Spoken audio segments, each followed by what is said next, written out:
तो पिछले क्लास में हमने क्वाड्रेटिक इक्वेशंस को शुरू किया था, राइट? और towards the end of that class हम ये देख रहे थे कि अगर कोई क्वाड्रेटिक इक्वेशन है ax² plus bx plus c is equal to 0, तो और अगर alpha and beta are its roots, then alpha plus beta is equal to क्या हो रहा था, minus B by A. Alpha into beta क्या हो रहा था, सी बाई ए। ये हमने देखा था। और हमने ये भी देखा था कि अगर कोई क्वाड्रेटिक इक्वेशंस इस तरह का दिया हुआ है और इस तरह से उस क्वाड्रेटिक इक्वेशन का रूट हमें पता है, जैसे कि suppose alpha and beta are the roots of this quadratic equation, then we can form the quadratic equation by just knowing the roots of that equation. अगर सपोज करिए कि आपके पास अल्फा एंड बीटा किसी क्वाड्रेटिक इक्वेशन का root दिया हुआ है और आपसे बोला जा रहा है कि एक क्वाड्रेटिक इक्वेशन फॉर्म करिए आप जिसका रूट अल्फा बीटा है, तो क्या हमने देखा था कि जो क्वाड्रेटिक इक्वेशन होगा वो x² minus sum of the roots into x plus product of the roots is equal to 0, यही देखा था। या फिर और x minus alpha into x minus beta is equal to 0। ठीक है, ये हमने पिछले क्लास के अंत में ये देखा था और यही हम कर रहे थे। नाउ थोड़ा सा फिर हम क्वाड्रेटिक इक्वेशंस के डेफिनेशन पे लौटते हैं, ठीक है? चलिए,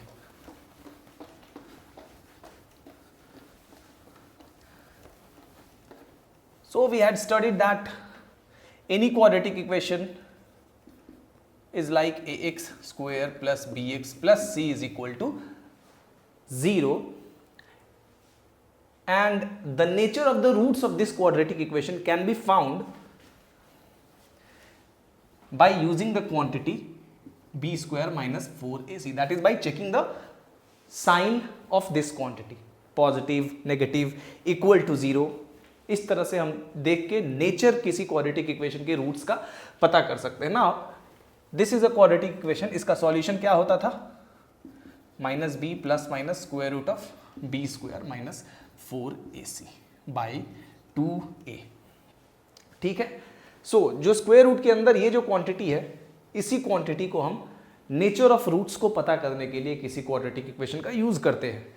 नाउ ये जो क्वांटिटी है इसका एक नाम है जो है डिस्क्रिमिनांट। डिस्क्रिमिनांट, जनरली डिस्क्रिमिनांट को हम लोग डी से रिप्रेजेंट करते हैं, तो discriminant of a quadratic equation is b² minus 4ac। ठीक है, कल ये नाम मैंने आपको नहीं बताया था कि इसको डिस्क्रिमिनांट कहते हैं। चलिए देख लीजिए ये। ओके, अब सबसे पहले एक दो छोटे प्रॉब्लम्स बनाते हैं, फिर आगे बढ़ेंगे। सो किसी भी क्वाड्रेटिक इक्वेशन का अगर रूट्स का नेचर पता करना हो कि रूट्स रियल है, अनइक्वल है, इक्वल है, रेशनल है, तो हम किस तरह पता करते हैं, by using the discriminant of the quadratic equation. चलिए, अगर आपसे कहा जाए कि form a quadratic equation whose roots are 2 and 5, तो कैसे आप बनाएंगे? अब दो तरीका है डेफिनेटली। सबसे पहले सम ऑफ द रूट्स फाइंड कर लीजिए। सम ऑफ द रूट्स मान लेते हैं अल्फा और बीटा रूट्स है, सो डेफिनेटली अल्फा 2 मान लेते हैं और बीटा 5 मान लेते हैं। तो सम ऑफ द रूट्स यानी कि अल्फा बीटा कितना दिया हुआ है, अल्फा बीटा कितना दिया हुआ है, 5 और 2 7। अल्फा इंटू बीटा कितना दिया हुआ है, 5 इंटू 2 यानी कि 10। इसलिए रिक्वायर्ड इक्वेशन कितना हो जाएगा, x² minus alpha plus beta x plus alpha into beta is equal to 0। That implies x² minus 7x plus 10 is equal to 0। Right. इस तरह से ये क्वाड्रेटिक इक्वेशन हम फॉर्म कर सकते हैं, ठीक है। अच्छा, हमने नेचर ऑफ रूट्स पढ़ा था क्वाड्रेटिक इक्वेशन में। अब सबको पता होगा कि पॉलिनोमियल किसे कहते हैं, ठीक है। चलिए थोड़ा सा पॉलिनोमियल के बारे में थोड़ा सा बस डेफिनेशन देखते हैं।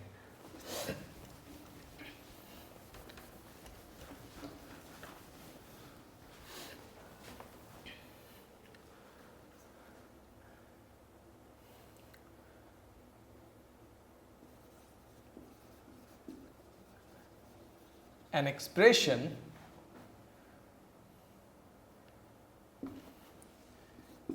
fx is equal to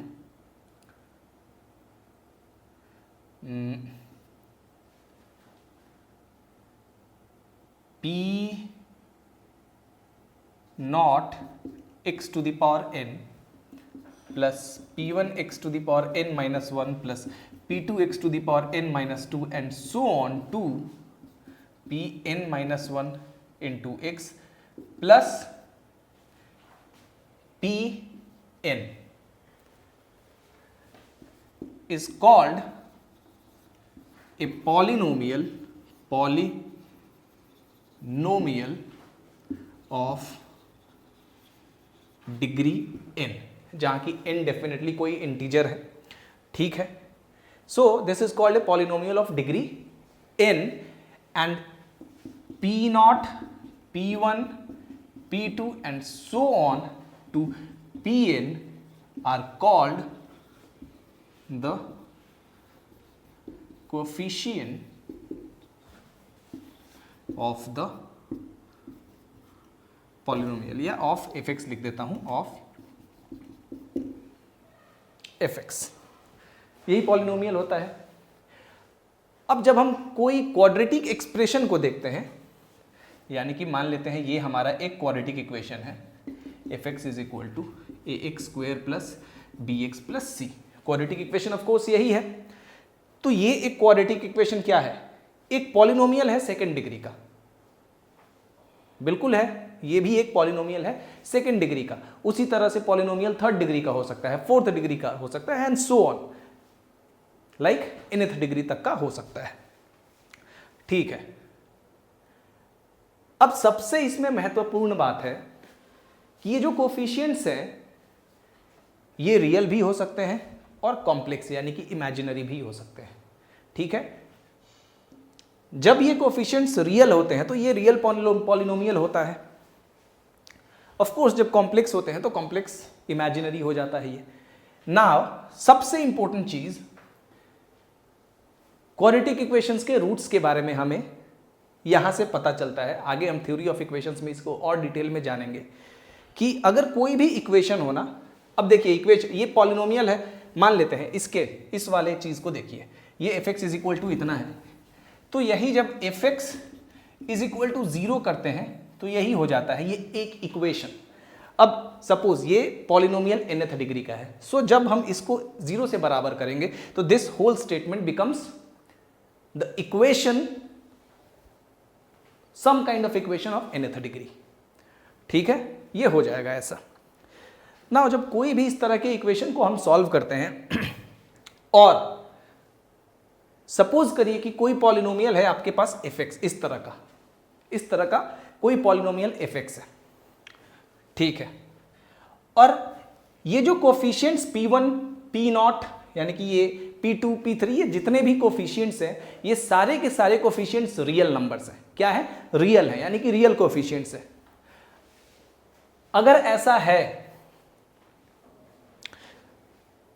तो अगर इमेजिनरी रूट्स, अब डेफिनेटली जब इस पॉलिनोमियल से हम इस तरह का एक इक्वेशन फॉर्म करेंगे तो जब भी कोई इक्वेशन फॉर्म होता है तो definitely there is at least one root of that equation, ठीक है। और मैक्सिमम जितना डिग्री का इक्वेशन होता है उतना डिस्टिंक्ट रूट्स हो सकता है किसी इक्वेशन का। ये कल भी हमने देखा था।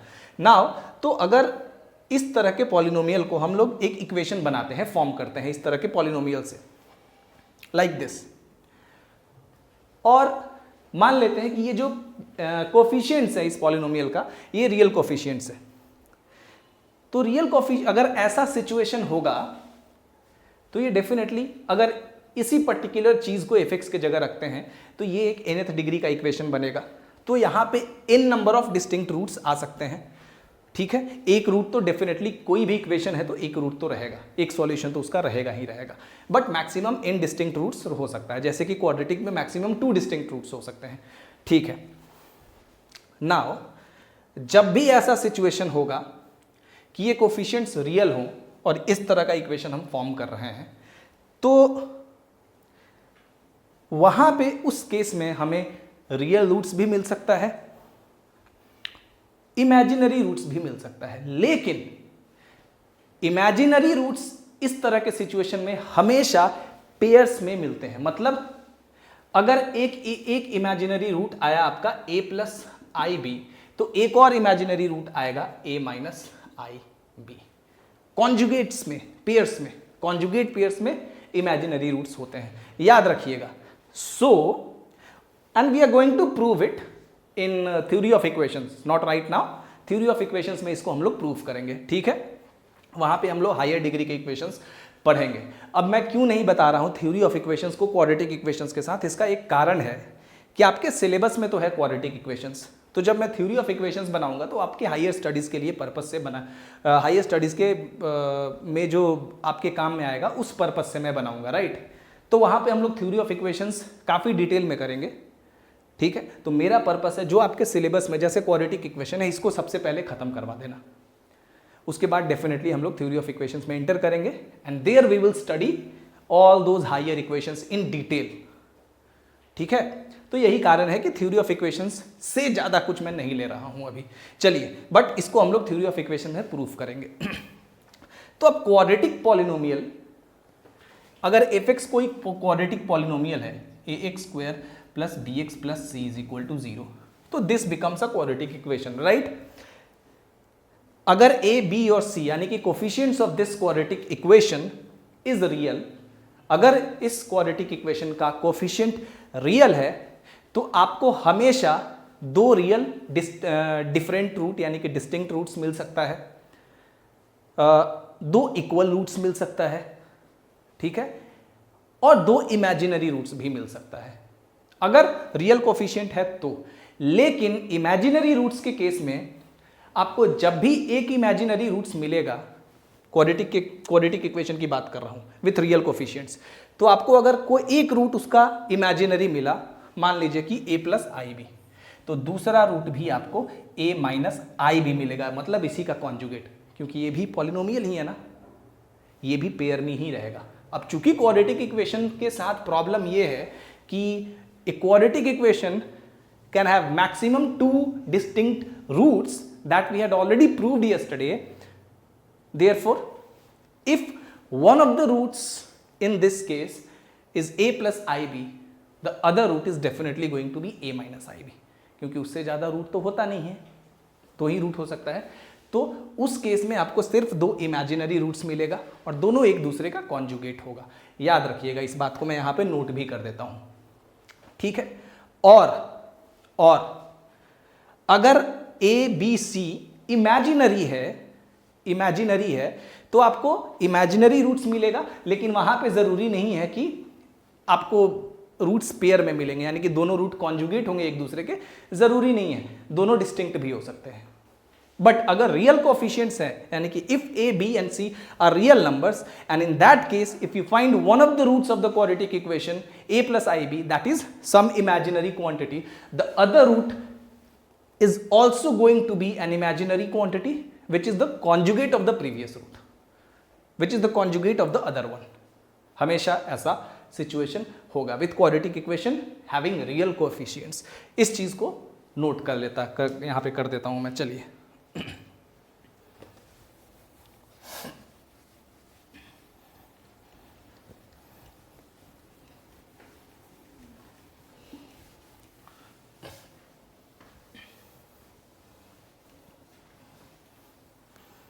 बहुत इंपॉर्टेंट चीज है, इसको नोट कर लीजिए।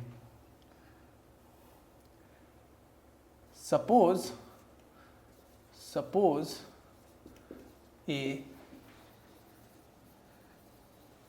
quadratic equation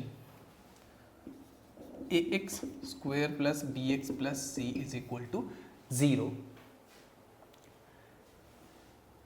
and a b c belongs to real numbers, then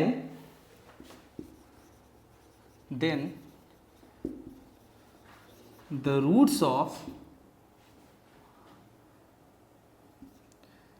this quadratic equation can be 1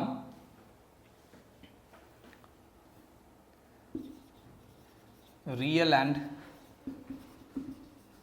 distinct, 2 real and equal, and 3 imaginary. And in this case both the roots are complex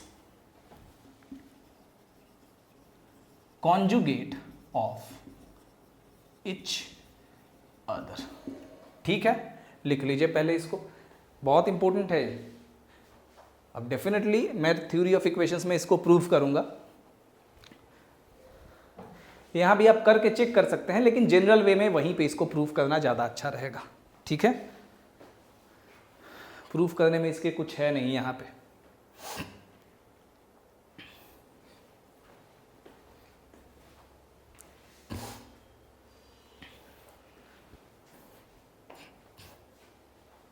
चलिए आगे बढ़ते हैं।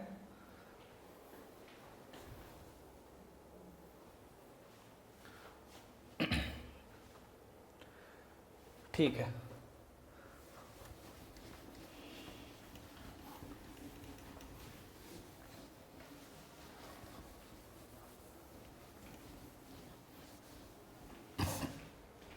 अब देखूं ज़रा आपको क्या क्या और पढ़ना है। यहाँ पे सब मैंने तैयार करके रखा है कि कौन सा टॉपिक मुझे कब पढ़ाना है।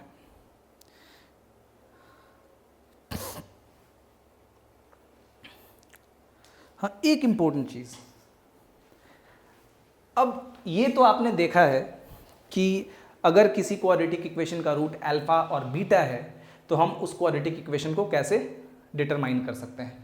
x minus alpha into x minus beta is equal to 0 करेंगे, हम क्वाड्रेटिक इक्वेशन को निकाल लेंगे। या X square minus sum of the roots into x plus product of the roots is equal to 0। ठीक है, दोनों सिचुएशन से हम ऐसा कर सकते हैं। मान लीजिए आपके पास कोई इक्वेशन है, गिवन नहीं है but there is an equation whose roots are given.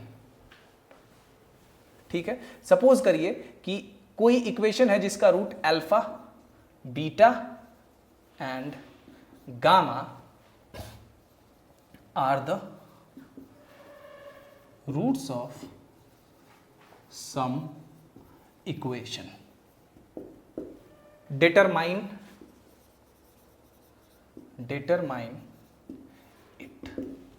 ठीक है, मान लीजिए कि अल्फा बीटा गामा किसी इक्वेशन का रूट है, 3 रूट है दिया हुआ है। डेफिनेटली ये क्वाड्रेटिक इक्वेशन नहीं होगा, क्यूबिक इक्वेशन होगा, तभी 3 रूट आपका आ रहा है। ठीक है, लेकिन ये इतना आसान है कि इसको हम लोग अभी देख लेते हैं, काम देगा कभी कभी। चलिए, अब आपसे पूछा जा रहा है कि भाई डिटरमाइन करिए। तो क्वाड्रेटिक इक्वेशन के केस में तो 2 रूट रहता था और दोनों आपने देख लिया प्रूफ के साथ कि किस तरह से डिटरमाइन किया जाता है। यहाँ भी एक छोटा सा प्रूफ है जो कि आप कर सकते हैं। सपोज करिए कि अल्फा एंड बीटा पे सिर्फ ध्यान दीजिए आप। अगर अल्फा बीटा किसी क्वाड्रेटिक इक्वेशन का रूट होता है तो इक्वेशन होता है x minus alpha into x minus beta is equal to 0। यही होता है ना।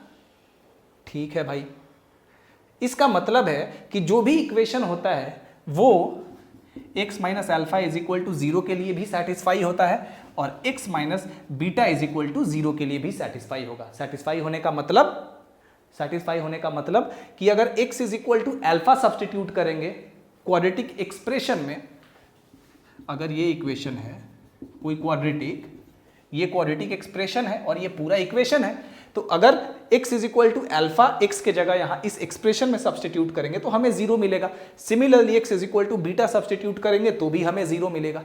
यानी कि दोनों ही सिचुएशन में ये जो क्वाड्रेटिक एक्सप्रेशन है ये वैनिश कर जाएगा, यानी कि 0 आ जाएगा। सो हम देख रहे हैं कि अगर कोई क्वाड्रेटिक इक्वेशन है इस तरह का, तो उसका इक्वेशन हम किस तरह से बना रहे हैं, उसके रूट का लीनियर फंक्शन ले रहे हैं, जैसे कि x minus alpha, x minus beta, और उसके प्रोडक्ट को हम लोग 0 कर दे रहे हैं। क्यों?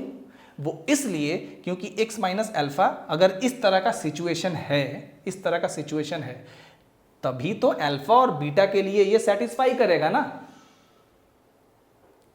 क्योंकि ये क्वाड्रेटिक एक्सप्रेशन 0 के बराबर है। दैट मीन्स अगर ऐसा सिचुएशन है तभी तो ये सेटिस्फाई करेगा, क्योंकि x is equal to, if this is the situation, that means this equation satisfied either for x minus alpha is equal to 0 और x minus beta is equal to 0।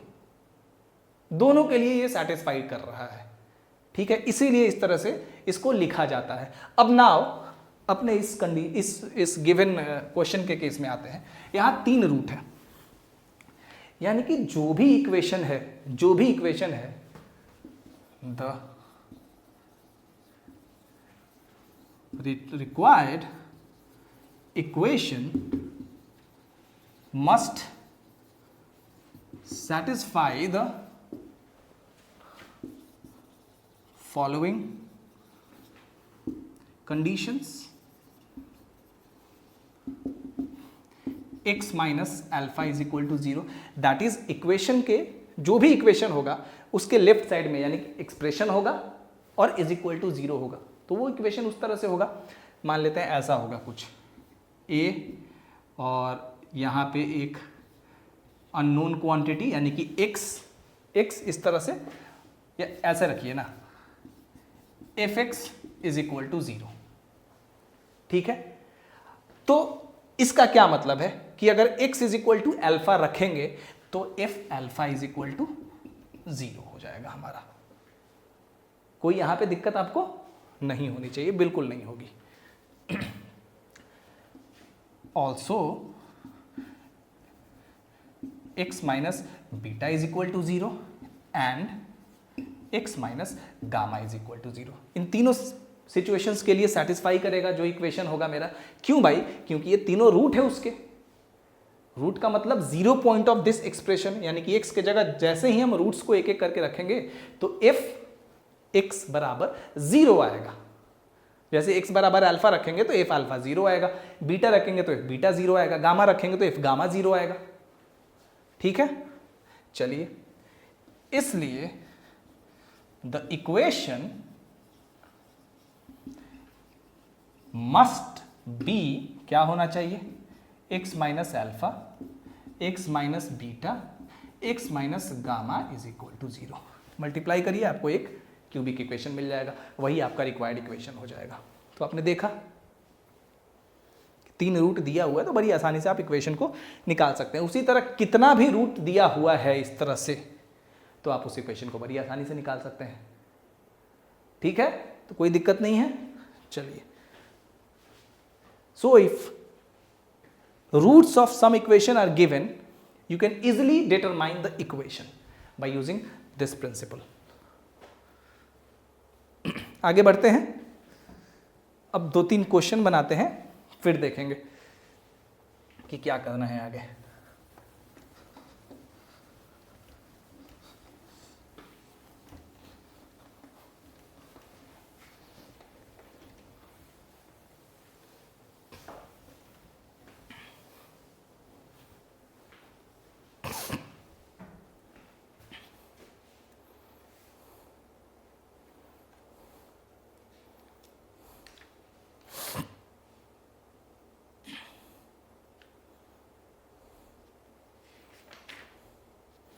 अच्छा, मान लीजिए कि ऐसा एक क्वेश्चन आपके पास दिया गया हो कि form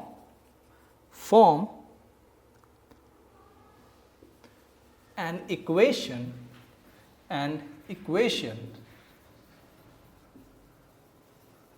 whose roots are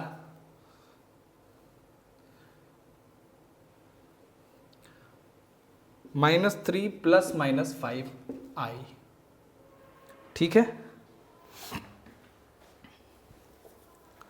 -3 plus -5i, एक है -3 प्लस 5i, एक है -3 -5i। Of course conjugate complex number से, यानी कि आपका इक्वेशन तो क्वाड्रेटिक होगा ही, इसमें कोई दो राय नहीं है, दो ही रूट है ऑफ कोर्स।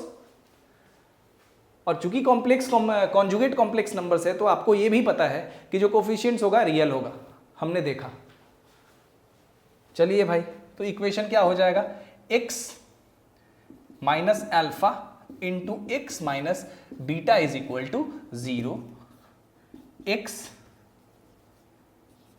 माइनस अल्फा क्या है, अल्फा मान लेते हैं -3 plus 5i, so minus common लेके यहां पे कर देते हैं हम लोग, +3 minus 5i into x -3 minus 5,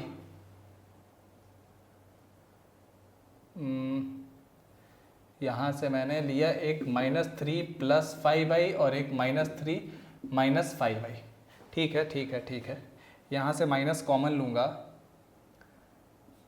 तो मेरा हो जाएगा x प्लस 3 प्लस 5i, यही होगा ना, ठीक है ना।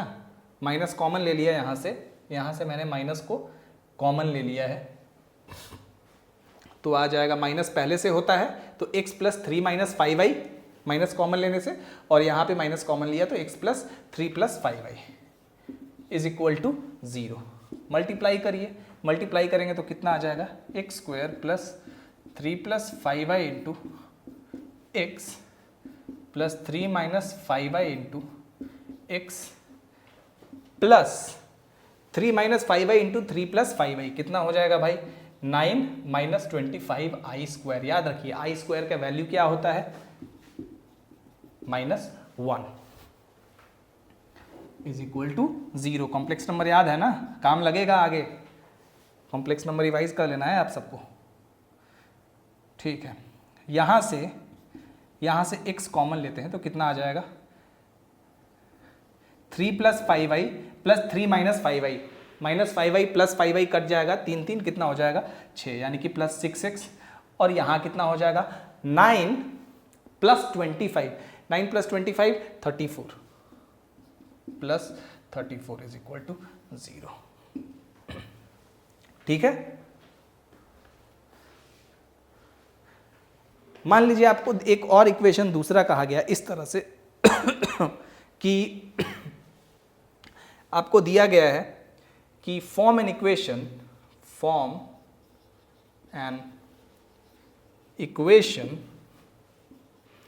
whose roots are 2 plus minus √3 and 4। 3 root है यहाँ पे, एक 2 प्लस √3, एक 2 माइनस √3 और एक 4। इक्वेशन क्या होगा, x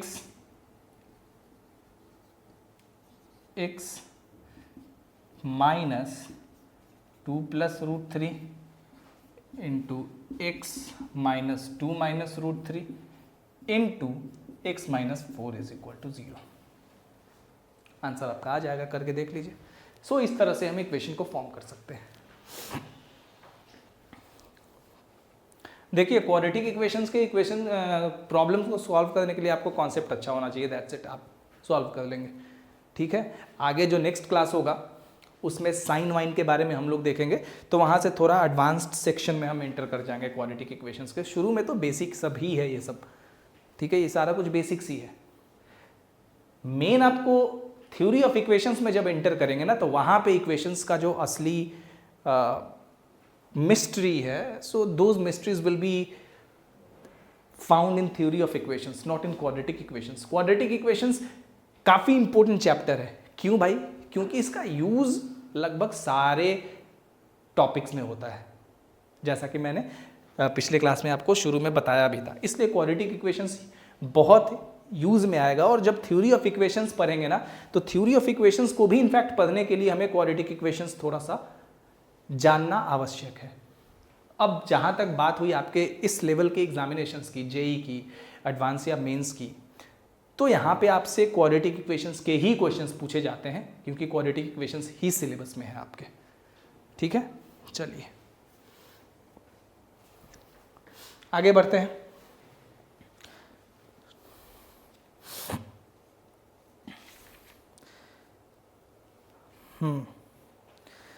अच्छा, अगर इस तरह का क्वेश्चन हो तो आप कैसे सॉल्व करेंगे? चलिए देखिए,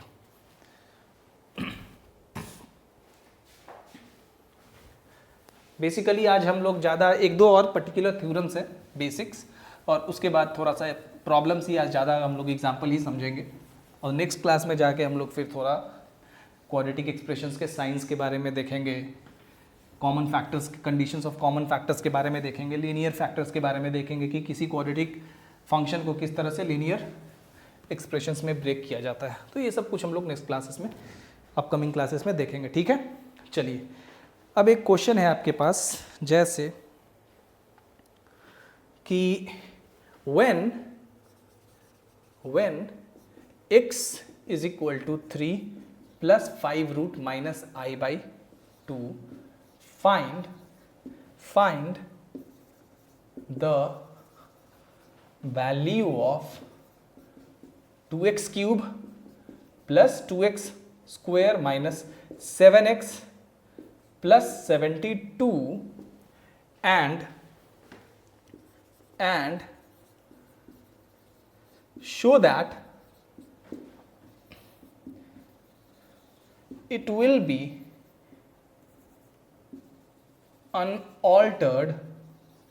unaltered if 3 minus 5 root minus 1 by 2 be substituted for x। अब ये इंपॉर्टेंट क्वेश्चन है, इस तरह के क्वेश्चन आते हैं आपके मेंस में, ऐसा क्वेश्चन बहुत आता है। ठीक है, तो चलिए, जब भी ऐसा क्वेश्चन हो तो उसको बनाने का बस एक ही तरीका है। सबसे पहले क्वेश्चन में कह रहा है कि आपको x इज इक्वल टू ये दिया हुआ है, यानी कि x is equal to 3 plus 5i by 2 दिया हुआ है। याद रखिए, i is equal to square root of -1, complex number याद होगा आपको। तो x is equal to 3 plus 5i दिया हुआ है। कह रहा है कि इस एक्सप्रेशन का वैल्यू निकालिए और ये भी शो करिए, प्रूफ करिए कि अगर हम x इज इक्वल टू इसके जगह x इज इक्वल टू ये रखेंगे, यानी कि इसी का कॉन्जुगेट सब्स्टिट्यूट करेंगे इस इक्वेशन में, तो कोई फर्क नहीं पड़ेगा। ठीक है, देखते हैं कि क्या वैल्यू आता है। जब भी इस तरह का इक्वेशन आपको कहा जाए, इस तरह का कुछ भी दिया रहे, क्यूबिक एक्सप्रेशन यानी कि क्यूबिक पॉलिनोमियल या 4th डिग्री का बाई क्वाड्रेटिक पॉलिनोमियल या 5th डिग्री का पॉलिनोमियल, तो हमेशा याद रखिए सबसे पहले जो भी x का आपको इस तरह का इमेजिनरी वैल्यू दिया हुआ है, तो आपको क्या करना है कि वो क्वाड्रेटिक इक्वेशन निकालना है जिसके रूट्स ये और ये होंगे। ऐसा एक क्वाड्रेटिक इक्वेशन फाइंड करना है जिसका रूट ये कॉम्प्लेक्स कॉन्जुगेट होगा। आसान है। चलिए, तो सबसे पहले हम वो क्वाड्रेटिक इक्वेशन फाइंड करते हैं। Find the quadratic equation whose roots are 3 plus minus 5i by 2। आसान है, सम ऑफ द रूट्स फाइंड कर लीजिए। अच्छा, एक चीज और, जब भी किसी क्वाड्रेटिक इक्वेशन को फाइंड करना हो और इमेजिन उसका जो दो रूट दिया हो वो डेफिनेटली इसी तरह से हो, कॉम्प्लेक्स कॉन्जुगेट हो, तो आप ना x माइनस एल्फा और x minus alpha into x minus beta is equal to 0 मत लगाइएगा। क्वाड्रेटिक इक्वेशन को फॉर्म करने के लिए आप सम ऑफ द रूट्स और product of the roots find कर लीजिएगा, और वो जो फॉर्मूला है कि x square minus sum of the roots into x plus product of the roots is equal to 0, उससे आप इक्वेशंस को फाइंड करिएगा तो ज़्यादा आसानी होगा। देखिए, सम ऑफ रूट्स कितना हो गया, 3 plus 5i by 2 plus 3 minus 5i by 2, यानी कि 6 बाई 2 3, प्रोडक्ट ऑफ रूट्स कितना हो जाएगा? प्रोडक्ट ऑफ रूट्स आपका 1/4 इंटू 9 माइनस 25i स्क्वेयर। सो अभी आपने देखा इसका वैल्यू 34 आएगा, आई स्क्वायर होता है -1, तो minus minus plus 25 plus 9 is equal to 34, 34/4 17/2। इसलिए रिक्वायर्ड क्वाड्रेटिक इक्वेशन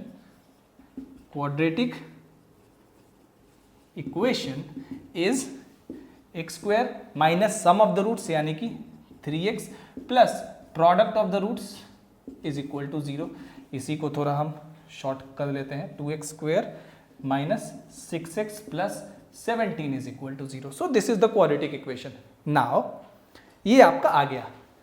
तो आपने देखा कि अब x का वैल्यू ये रखिए, चाहे फिर x का वैल्यू आप ये रखिए, इस इक्वेशन में इन दोनों वैल्यू को रखेंगे तो हमें 0 मिलेगा। ठीक है, कोई दिक्कत नहीं है। तो ये हमने देख लिया कि अब क्यों भाई, क्यों 0 मिलेगा? ऑफ कोर्स क्योंकि ये और ये इस क्वाड्रेटिक इक्वेशन का रूट है, तभी तो ये फॉर्म हुआ है ना। तो इस क्वाड्रेटिक एक्सप्रेशन में जब भी हम ये दोनों कॉम्प्लेक्स कॉन्जुगेट को एक एक करके रखेंगे तो हमें वैल्यू दोनों सिचुएशन में 0 मिलेगा। ठीक है, अब कैसे वैल्यू फाइंड करना है कि इस एक्सप्रेशन को उस तरह से हमें अरेंज करना है कि ये चीज एज फैक्टर इस इक्वेशंस में आने लगे। इसका क्या मतलब है अभी मैं दिखाता हूं आपको।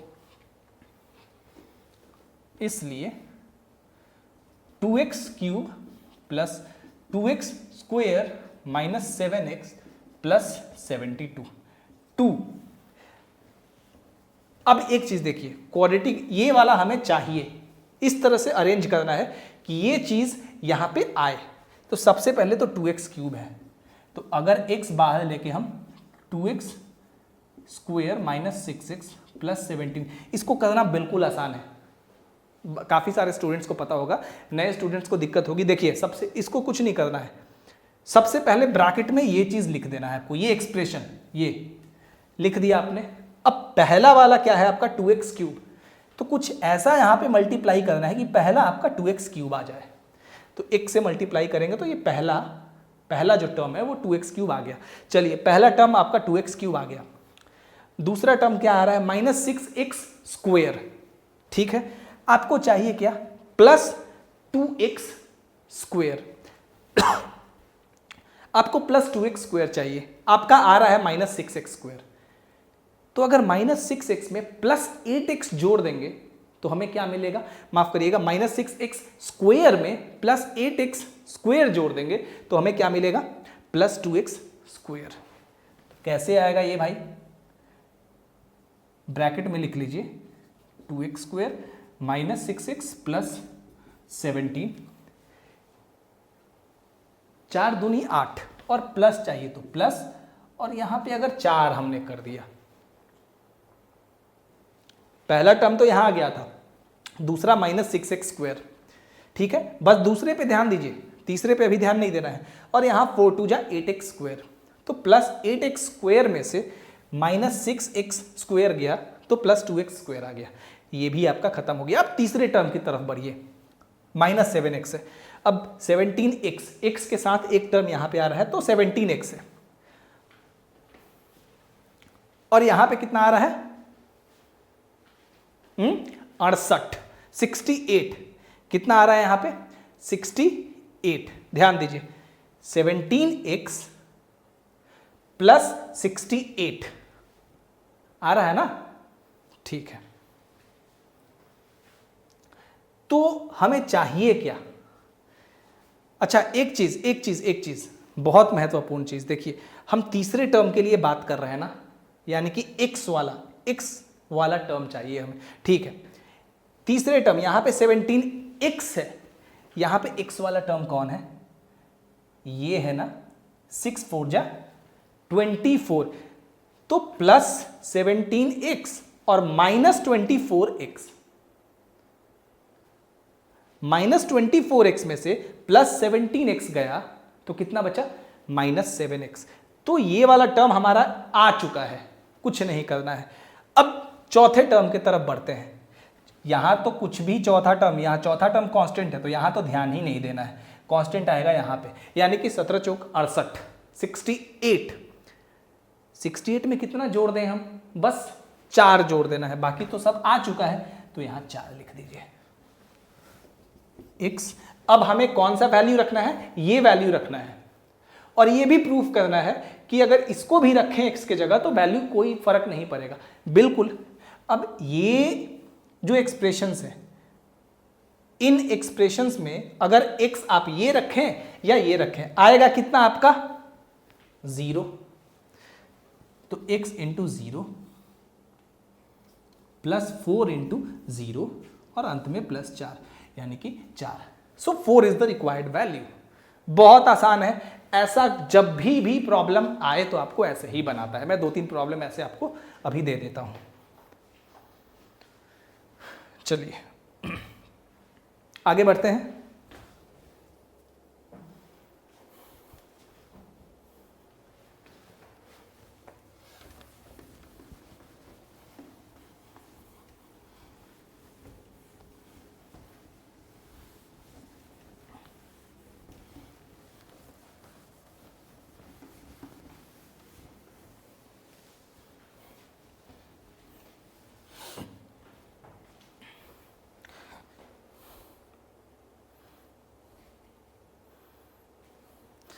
सबसे पहले एक इंपॉर्टेंट थ्योरम को हम प्रूव करते हैं।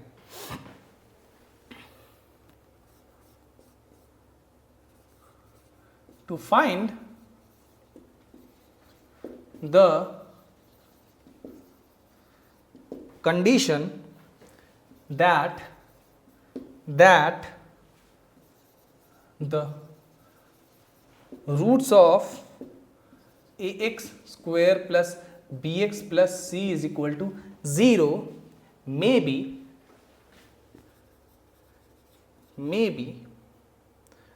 one, both positive and 2 opposite in sign but नहीं, ये तो प्रॉब्लम है, आपको थ्योरम बताना है मुझे, ये तो नेक्स्ट प्रॉब्लम लिख रहा हूँ मैं, माफ करिएगा। Roots of, find the condition the roots of this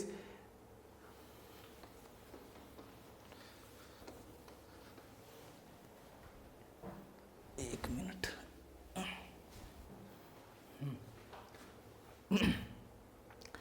Find the condition that the roots of equation this should be 1 equal in magnitude and opposite in sign and opposite in sign to reciprocals. चलिए, important है, ये theorem है, इसको याद रखिएगा आप। कह रहा है कि कंडीशन फाइंड करिए कि इस क्वाड्रेटिक इक्वेशन के जो रूट्स हैं वो इक्वल इन मैग्नीट्यूड हो और ऑपोजिट इन साइन हो। तो चलिए सबसे पहले पहला कंडीशन फाइंड करते हैं, केस 1, यानी कि ये वाला। If the roots are equal in magnitude and opposite in sign, then alpha plus beta is equal to 0 होगा। तभी तो alpha is equal to minus beta होगा। That implies alpha is equal to minus beta। इसलिए alpha plus beta क्या होता है भाई, minus B by A is equal to 0। That implies b is equal to 0। This is the required condition. अगर किसी भी quadratic equation में आपको यह कहा जाए कि उस क्वाड्रेटिक इक्वेशन का रूट्स इक्वल है, ठीक है, मैग्नीट्यूड में, लेकिन दोनों का साइन अलग अलग है। तो हमेशा याद रखिएगा कि b बराबर 0 होता है, यानी कि बीच वाला ये x वाला टर्म नहीं होता है। ठीक है, ऑफ कोर्स ऐसा होगा। क्यों होगा ऐसा? मान लेते हैं एक क्वाड्रेटिक इक्वेशन है pure, x is equal to 1, x is equal to plus minus 1, roots equal है मैग्नीट्यूड में और साइन अलग अलग है। ठीक है, तो कोई भी इस तरह का कंडीशन अगर है, यानी कि वो क्वाड्रेटिक इक्वेशन क्या है? प्योर क्वाड्रेटिक है, प्योर क्वाड्रेटिक इक्वेशन। केस 2 यानी कि दूसरा है कि रेसिप्रोकल्स। रेसिप्रोकल्स का क्या मतलब है कि two quantities are said to be reciprocals if their product is equal to 1, unity. ठीक है, तो alpha into beta is equal to 1 होगा, तभी रेसिप्रोकल्स होगा। क्योंकि क्या कह रहा है कि रूट्स जो है रेसिप्रोकल्स है, तो रूट का जो दोनों रूट का प्रोडक्ट है 1 है, तो alpha into beta is equal to 1, alpha into beta C by A is equal to 1, C is equal to A. तो जब भी दो क्वाड्रेटिक इक्वेशन का रूट्स रेसिप्रोकल होगा तो वो तभी होगा जब ए और सी दोनों बराबर होगा, यानी कि एक्स स्क्वायर का कोफिशिएंट बराबर होगा इस कांस्टेंट के। ठीक है, सो ये दोनों कंडीशन है, इसको आप याद रखिएगा। चलिए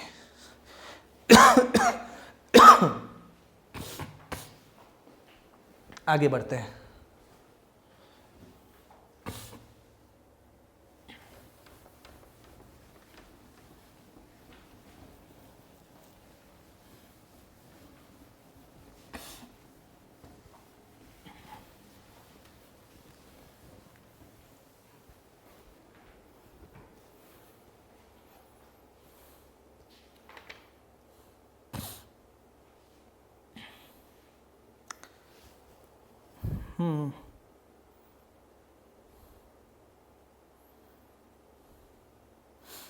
एक ये क्वेश्चन बनाइए, for what value of m, for what value of m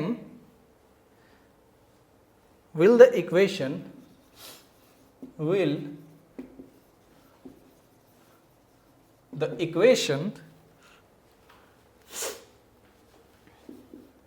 x square minus bx by ax minus c is equal to m minus 1 divided by m plus 1 have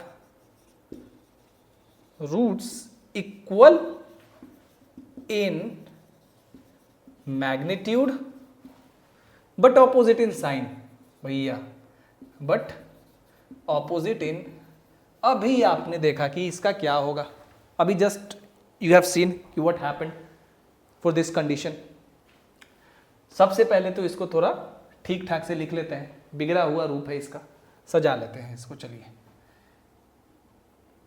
m plus 1 into X square minus B X is equal to m minus 1 into A X minus C, m plus 1 into X square, ठीक है, minus m plus 1 into B X. Okay, यहाँ पे A X into M minus 1 minus C into M minus 1, m plus 1 into X square. अब ये ए x इधर आएगा और B x यहाँ पे है, ए एक्स इधर आएगा तो माइनस होगा, तो माइनस नहीं, यहाँ पे माइनस वाइनस नहीं, सिर्फ x कॉमन ले लेते हैं, माइनस एक्स कॉमन लेंगे तो हमें क्या मिलेगा, ये इधर ले आया और यहाँ से माइनस एक्स कॉमन लिया तो हमें मिल गया m plus 1 into B plus m minus 1 into A, और इसको इधर ले आते हैं तो plus c into M minus 1। अभी थोड़ी देर पहले देखा कि अगर ये है तो एक क्वाड्रेटिक इक्वेशन, साफ साफ हमें दिख रहा है क्योंकि x का पावर कितना है, हाईएस्ट 2 है, so it is a second degree equation in x and that is the reason why it is a quadratic equation in x। So if it is a quadratic equation in x, then when will this condition satisfies. कह रहा है कि ये जो quadratic equation है इसका root बराबर हो मैग्नीट्यूड में और ऑपोजिट इन साइन है। कब होता है वो? जब b 0 होता है भाई। एक्स स्क्वायर का x का कोफिशिएंट 0 होता है, इसलिए x का कोफिशिएंट कितना है? माइनस माइनस, अब माइनस 0 उधर जाके क्या हो जाएगा? माइनस को छोड़ देते हैं, चलिए लिख देते हैं, नहीं तो बहुत आप में से है ना थोड़ा सा कोफिशिएंट को सिलेक्ट सही से नहीं करते हैं। x का कोफिशिएंट क्या है? Minus m plus 1b plus m minus 1a। ये क्या होना चाहिए? 0 होना चाहिए। ठीक है, चलिए भाई 0 होना चाहिए। हमें क्या पूछ रहा है? m का वैल्यू। ठीक है, m का वैल्यू पूछा जा रहा है। नेगेटिव साइन उधर चला जाएगा, mb plus b plus ma minus a is equal to 0, m is equal to a minus b by a plus b। आ गया आंसर। कितना आसान है, कंडीशन आपको याद है, क्वेश्चन आपने बना लिया। ठीक है, तो कुछ करना नहीं है ज़्यादा, बिल्कुल इजी है सब कुछ। लिख लीजिए इसको।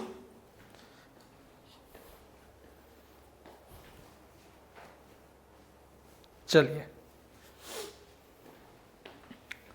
अब कोई प्रॉब्लम तो सारे के सारे इजी हैं। ये एक प्रॉब्लम देखिए, छोटा सा है। अभी मैं आसान ही प्रॉब्लम बनाऊंगा, जब चैप्टर ख़त्म हो जाएगा तब जेई मेंस के कुछ प्रॉब्लम्स करेंगे, जेई एडवांस के कुछ प्रॉब्लम करेंगे अगर होने लायक होगा तो। जैसा कि मैंने कहा, जेई एडवांस का प्रॉब्लम तभी हम लोग ज़्यादातर हाथ लगा पाएंगे जब हमारा सारा सिलेबस ख़त्म हो जाएगा। जेई एडवांस का तभी प्रॉब्लम बनाने में मज़ा भी आएगा। ठीक है ना? हाँ, कुछ ऐसे प्रॉब्लम मिले जो कि इसी कॉन्सेप्ट से, इतने ही कॉन्सेप्ट से बन जाए, क्योंकि एडवांस में जैसा मैंने कहा है कि ज़्यादातर प्रॉब्लम मिक्स्ड आते हैं। ठीक है, अब एक ही चैप्टर में क्वाड्रेटिक इक्वेशंस का यूज़ है, लॉगरिदम का यूज़ है, तो आपको दोनों चीज़ों की जानकारी होनी चाहिए इसीलिए। बट मेंस में जनरली कोई दिक्कत नहीं होता है।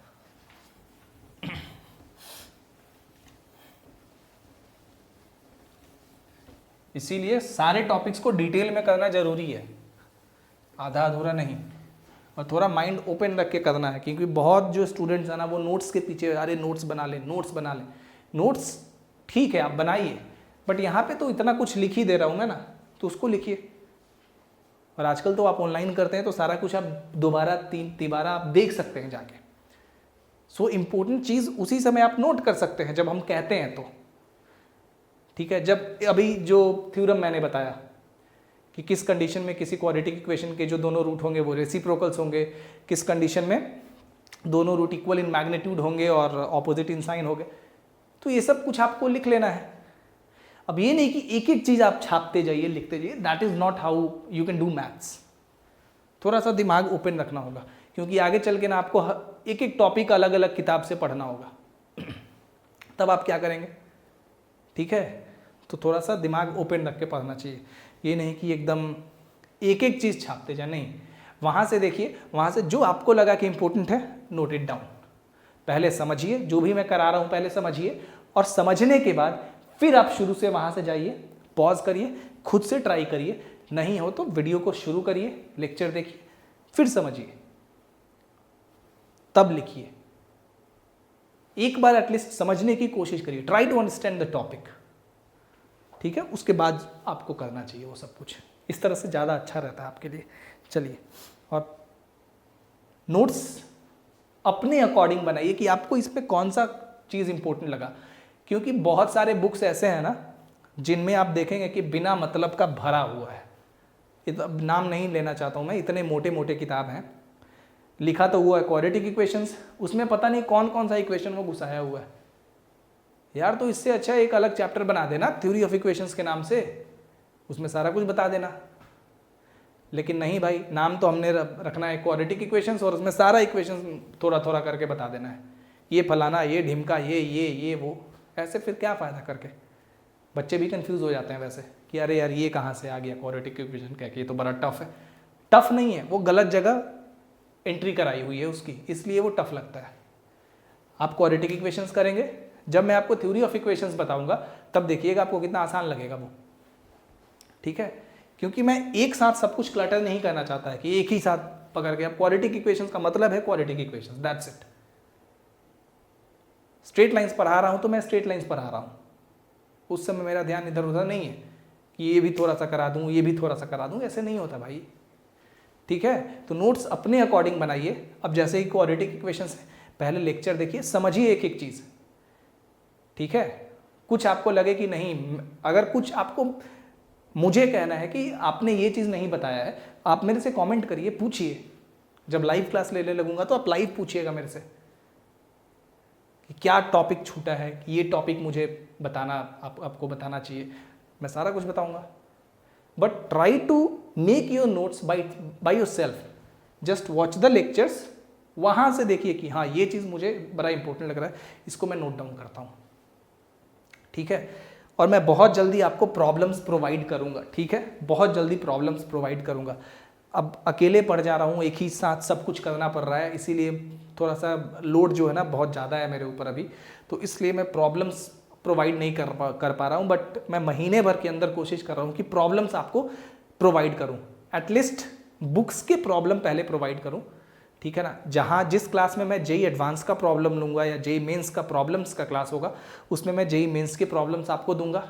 और जैसे कि लेक्चर्स है, जैसे कि ये प्योर लेक्चर से क्वाड्रेटिक इक्वेशन का लेक्चर कर रहा हूँ, तो यहाँ पे मैं टेक्स्ट बुक का प्रॉब्लम्स का लिस्ट बना के आपको दूंगा, बहुत जल्दी मैं देना शुरू कर दूंगा, ठीक है। जितने लेक्चर्स मैंने करवाए हैं, सारे लेक्चर्स में मैं प्रॉब्लम्स का लिंक प्रोवाइड करूंगा और आप आराम से प्रॉब्लम्स कर सकते हैं लेक्चर देखने के साथ, विथ आंसर्स मैं आपको प्रोवाइड करूंगा। मैं हिंट नहीं दूंगा आपको, ठीक है। जो प्रॉब्लम्स आपको उसमें समझ में नहीं आएगा, आंसर दूंगा, जो नहीं समझ में आएगा वो आप मेरे से दोबारा पूछिएगा, ठीक है, जितनी बार आपको पूछना होगा। चलिए आगे बढ़ते हैं। ये प्रॉब्लम देखिए थोड़ा,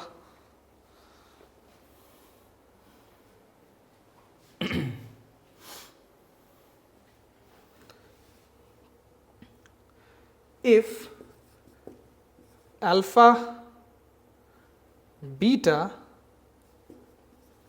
are the roots of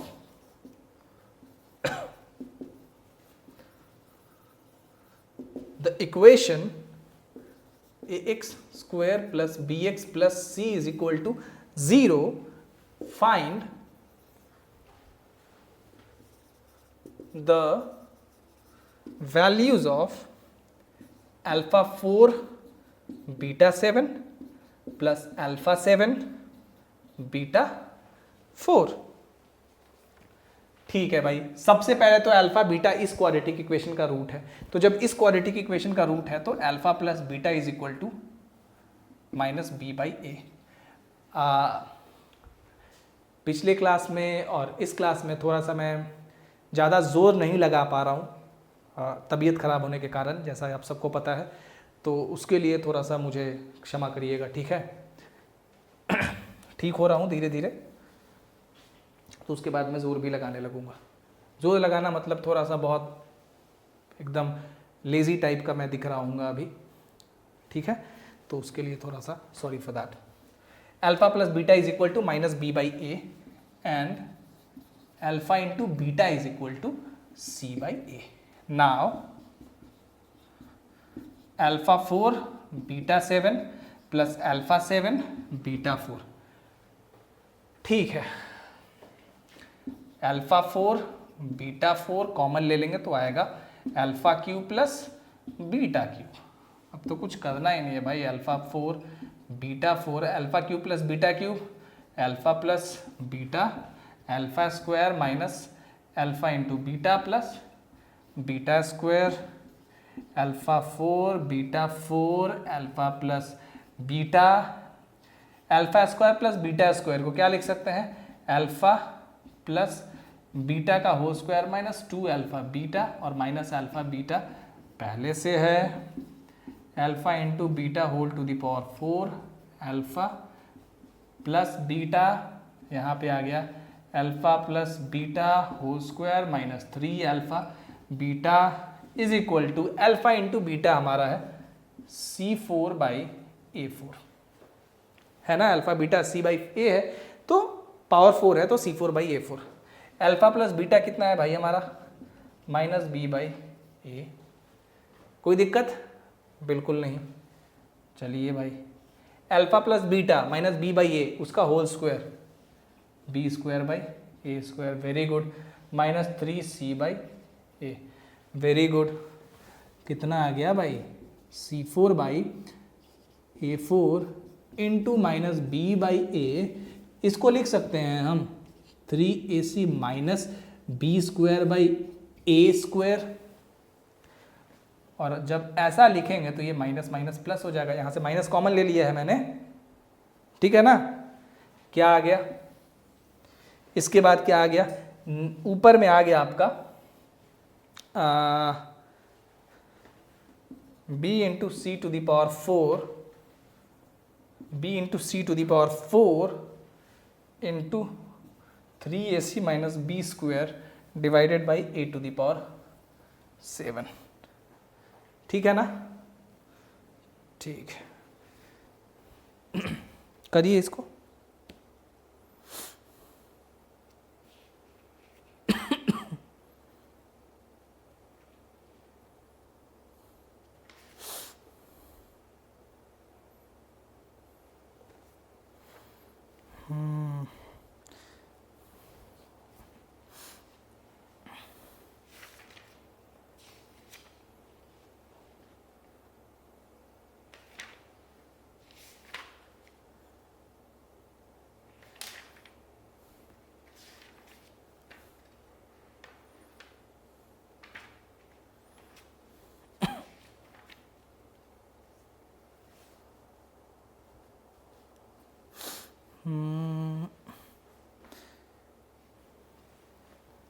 ये एक क्वेश्चन देख लीजिए, लास्ट क्वेश्चन है, इसके बाद क्लास को आज के ख़त्म करेंगे। मेरा भी मन नहीं कर रहा है आज ज़्यादा देर करवाने का।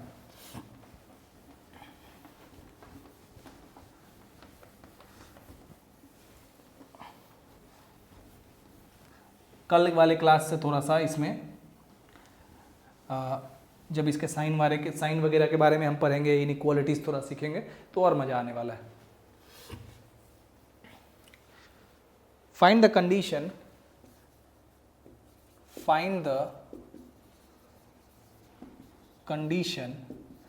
that 1 root of ax square plus bx plus c is equal to 0 is n times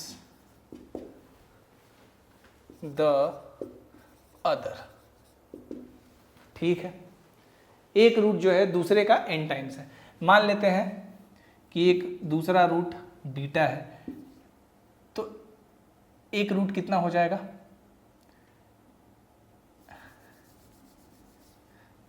एक रूट मान लेते हैं अल्फा है, तो बीटा जो दूसरा रूट है वो n इंटू अल्फा हो जाएगा, ऐसा मान सकते हैं।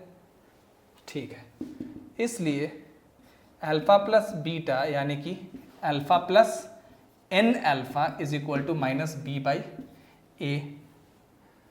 कोई दिक्कत यहाँ से होगा, alpha into 1 plus N is equal to minus B by A. हमें क्या निकालना है, कंडीशन निकालना है। ठीक है भाई, चलिए। Also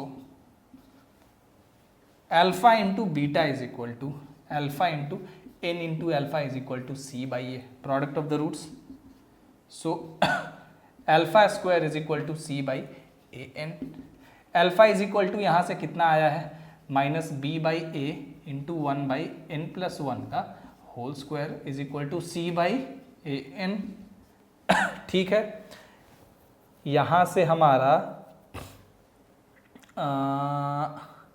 minus B square by A square n plus 1 का whole square is equal to c by a n आएगा। यहाँ से एक ये कट जाएगा,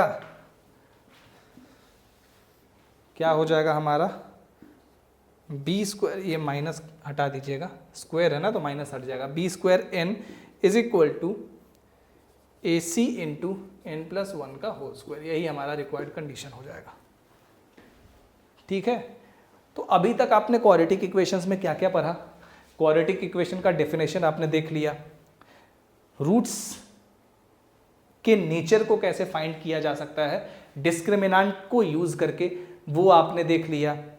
उसके बाद आपने कुछ बेसिक एलिमेंट्री थ्योरम्स जो होते हैं क्वाड्रेटिक इक्वेशंस के, वो सब कुछ कर लिया और कुछ बेसिक प्रॉब्लम्स कर लिए हैं। ठीक है, अब जैसा कि मैंने कहा कि मैं महीने भर के अंदर आपको प्रॉब्लम्स प्रोवाइड करने लगूंगा, कोशिश में लगा हुआ हूँ। ठीक है, तो आज के क्लास में इतना ही रहने देते हैं। नेक्स्ट क्लास से हम लोग साइंस ऑफ क्वाड्रेटिक एक्सप्रेशंस के बारे में देखेंगे। जैसे क्वाड्रेटिक एक्सप्रेशन है इस तरह का, ये इस तरह का कि ax² + bx + c दिया हुआ है, इसके साइंस को किस तरह से, इसका साइन मतलब किस तरह से इसके साइन को हम डिटरमाइन कर सकते हैं, वो सब कुछ हम लोग नेक्स्ट क्लास से देखेंगे। और उधर से ही ज़्यादा प्रॉब्लम्स आते हैं आपके जेई वगैरह के एग्ज़ाम में। ठीक है, तो ये चीज़ आपको ध्यान में रखना होगा। अब डेफिनेटली जो थ्योरम्स अभी तक आपने पढ़ा है वो एलिमेंट्री थ्योरम्स है, बेसिक थ्योरम्स है क्वाड्रेटिक इक्वेशंस का। तो ऐसा नहीं है कि ये सारे थ्योरम्स आप नहीं जानेंगे तो वहाँ पे आप कुछ नहीं समझ पाएंगे। So to understand that you have to first try to understand all the basic elementary theorems of quadratic equations. ठीक है, तो अभी तक जो भी ये मैंने आपको पढ़ाया है 2 क्लासेस में, आप इसको अच्छे से समझिए। और नेक्स्ट क्लास से यानी कि कल से हम लोग क्वाड्रेटिक इक्वेशंस में थोड़ा एडवांस लेवल की तरफ आगे बढ़ जाएंगे। ठीक है, चलिए, हो सकता है कि कल के क्लास में हम ग्राफ में भी एंटर कर जाएं। ठीक है, थोड़ा बहुत ग्राफ भी हम देखेंगे क्वाड्रेटिक इक्वेशंस का, तो it might be a possibility कि कल के क्लास में ही ग्राफ में एंटर कर जाए। तो जैसा कि मैंने आपसे कहा है कि मैक्सिमम 6 क्लासेस में क्वाड्रेटिक इक्वेशंस हम लोग करेंगे। आज दूसरा ही क्लास है, दूसरे क्लास में ऑलमोस्ट बेस जो एलिमेंट्री पोर्शन है क्वाड्रेटिक इक्वेशंस का वो खत्म हो गया है, तो आगे आप देखेंगे। और जैसा कि मैंने कहा क्वाड्रेटिक इक्वेशंस करवाने के बाद मैं थ्योरी ऑफ इक्वेशंस डेफिनेटली करवाऊंगा आपको। क्वाड्रेटिक इक्वेशंस करवाने के कुछ दिनों के बाद ही करवाऊंगा, या फिर सबसे पहले कुछ थ्योरी ऑफ इक्वेशंस को शुरू करने से पहले कुछ और बेसिक चैप्टर जैसे कि परम्यूटेशंस, कॉम्बिनेशंस, बाइनोमियल थ्योरम्स, ये सब कुछ भी मैं कोशिश करूंगा कि थ्योरी ऑफ इक्वेशंस को करवाने से पहले ये सब कुछ खत्म कर दूं। May be summation of series भी मैं कोशिश करूंगा कि शुरू कर दूं। आपको मैंने एपी, जीपी, एचपी बताया है, बट समेशन ऑफ सीरीज अभी तक नहीं बताया है। ठीक है, क्यों नहीं बताया है? क्योंकि समेशन ऑफ सीरीज के लिए आपको सबसे पहले तो एपी, जीपी, एचपी सब कुछ अच्छा होना चाहिए, जो कि मैंने करवा दिया है। अब जब आप समेशन ऑफ सीरीज में घुसेंगे, वहाँ मेथड ऑफ डिफरेंसेस देखेंगे और बहुत सारे रूल्स हैं, वो सब कुछ देखेंगे, तो आपको काफ़ी इंटरेस्टिंग लगेगा, वो वहाँ पे सब कुछ समझ में आएगा। ठीक है, तो समेशन ऑफ सीरीज अभी आपका बचा हुआ है। एपी, जीपी, एचपी होने का ये मतलब नहीं है कि आपका एकदम सब कुछ खत्म हो गया है समेशन में, नहीं। Summation of series is a different class. ठीक है, और वो हम लोग करेंगे। तो देखते हैं, अब क्लासेस जल्दी जल्दी होंगे। क्लासेस में आपको अब सिलेबस में टाइम नहीं लगाऊंगा, मैं सिलेबस जल्दी जल्दी ही ख़त्म करूंगा, और मैं बहुत जल्दी कोशिश करूंगा लाइव क्लासेस को शुरू करने के लिए। ठीक है ना? सो आई होप आज की क्लास में सब कुछ समझ में आया हो आपको। कुछ भी नहीं आए तो आस्क मी अगेन। कुछ मेरे से छूट गया हो, मैंने नहीं बताया हो, तो आप कमेंट करके मेरे से पूछिए। मेरी कोशिश है कि मैं आपको सब कुछ बताऊं और पूरे डिटेल में बताऊं। ठीक है, कुछ छोड़ने का मतलब मेरा पर्पस नहीं है।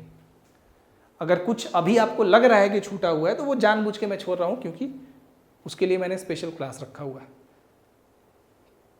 ठीक है, जैसे कि इक्वेशंस ऑफ हायर डिग्री के इक्वेशंस के बारे में मैं अभी बात नहीं करूंगा। जैसा कि मैंने कहा, वो हम लोग थ्योरी ऑफ इक्वेशंस में बात करेंगे। ठीक है, तो कहीं पे आपको हायर डिग्री का इक्वेशन 1-2 दिख जाए तो ज़्यादा मतलब उससे इमोशनल नहीं होना है आपको कि हायर डिग्री का इक्वेशंस यहाँ पे नहीं हमने अभी तक पढ़ा। Definitely we will do it, but we will do those equations in quite a detail. So इसीलिए थ्योरी ऑफ इक्वेशंस का अलग क्लास में करवाऊंगा। वहाँ पे हम लोग हायर डिग्री के इक्वेशंस को भी पढ़ेंगे, उनसे रिलेटेड थ्योरम्स को भी पढ़ेंगे, तो आपको बिल्कुल भी चिंता नहीं करनी उसके बारे में। So thank you, see you tomorrow.